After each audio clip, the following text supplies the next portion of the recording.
So the skies were clear just a second ago, and then I got into a situation where there was dense fog. Out of nowhere, it just became really thick like this. And then after a few minutes of driving, the fog disappeared, and you could still see the fog on the left side here. Yeah, that's all dense fog right there. So got to be careful when driving up and down this I-5 freeway right around Bakersfield.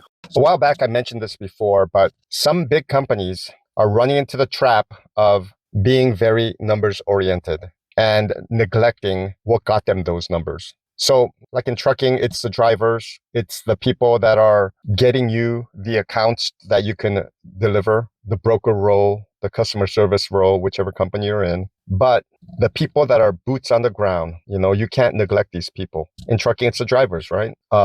You have one good driver, and that could save you a world of pain. Now, you a massive team of good drivers, and you should have success. And this goes a lot for sales and also when you're leading a team of people. So what's happening right now in America is a lot of these MBA graduates and a lot of people that are number crunchers, metrics centric. That's what I want to call them, metrics centric, because they're so focused in on all of the numbers and metrics. And if you're in this position, you need to spend more time identifying with the boots on the ground people. Now, if you're making decisions that are directly impacting these boots on the ground people, you have to be careful because you may get fired if you make the wrong decisions and you are messing with people's lives, basically. So, I've done upper management and corporate and everything else. And there are times when you make these decisions and they're broad-based decisions, or they're just decisions that you think are instinctively going to improve the company. But at the end of the day, you end up laying off a bunch of people or cutting people's pay potential.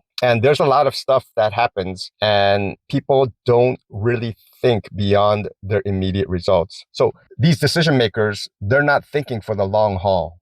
They think they are, but they're not. Because how did you get those numbers in the first place? Because they're called in, hey, we need to tighten ship. We need to make sure we're running efficient, blah, blah, blah, So they go through and see these people making X amount of money, doing X amount of things, and they don't understand why. So we need to trim here. We need to do that. We need to do this. Yeah, initially, the numbers look better. But everybody who's a boots on the ground type of person, the people that brought those results, they're sitting there looking at these people making these decisions. Hey, they didn't even get our input. They didn't even think about why things are the way they are. They just came in and started getting the scissors out and trimming down. And the next thing you know, the company has like a little bit of a increase in profit. And so it looks great initially. So these people that come in, made these decisions, get awards, get the accolades. But then eventually what ends up happening is that the numbers start dropping really fast. The sales that used to come in, the productivity that used to be there, all of a sudden disappears. Why? Because they cut everything that produced those results.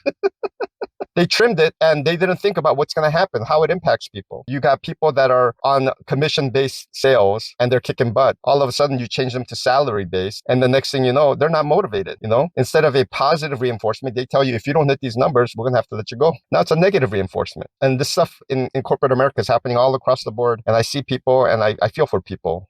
Because you don't want to be in the receiving end of boneheaded decisions by boneheaded people that think they're so smart with their degrees. And they are smart, but they're not that smart. Because if you were smart, you would see why companies and people are doing what they're doing. So if you're on the receiving end of those decisions, I feel sorry for you. I feel bad for you because there's nothing really you can do. And this is the way of America in a lot of companies now. But if you are the ones making those decisions, find out why certain practices and certain ways of doing things are in place before you start making broad stroke decisions that impact people and hurt people. Because, I talk to people that I know. I see people that have poured their blood, sweat, and tears into a company, working for a company, building accounts, doing things, and all of a sudden they just hire somebody, they come in and boom, boom, boom. They make these decisions and they think it's going to be great for the company, great for the bottom line, great for the profit margins. And the next thing you know, it's great for, maybe 6 months or a year, or whatever it is, 3 months maybe. And then the number starts tanking, short-sighted. And these people will most likely get fired. Whoever the decision makers were in the top thought it was a great idea. They heard from their friends, oh, so-and-so came in and did this numbers approach and they did a great job,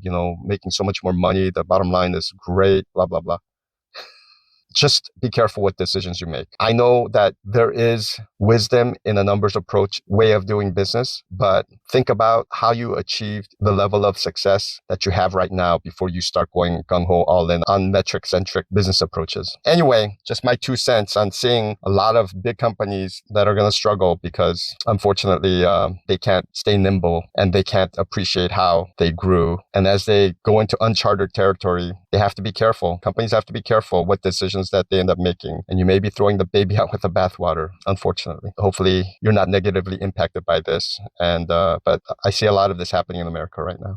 It's noisy here because of all of the reefers going off right now. So I am stopped here at a TA travel center in Arvin, California, on my way to get some Burger King, which I haven't had in months. I had to redo all of this audio because the reefers were going off and I could not get clear audio at all. I know that when I do the audio with the reefers going off in the background, you guys can barely hear me, so I had to redo the audio. 60 degrees here, and it's supposed to get cold next week. You know, the week before it was really cold, and then this week it was really warm, and next week it's going to cool down again. So when the weather fluctuates like that, I don't know. It's just from my past experience, we've had earthquakes before. But anyway, this is my stop at the TA in Arvin, California, off the I-5 freeway, just as you come down from the Grapevine. What is going on, my people? So this week, in terms of mileage, I think was the best week I've had since I started. They started me off with a round trip to Henderson and back. And then afterwards, I went up to NorCal, back down to SoCal, to Phoenix, Mesa, back across to SoCal, and then up north to Stockton and back again. It was a little bit tight. The schedule was tight, but I didn't have any delays. And so everything went pretty smoothly, other than,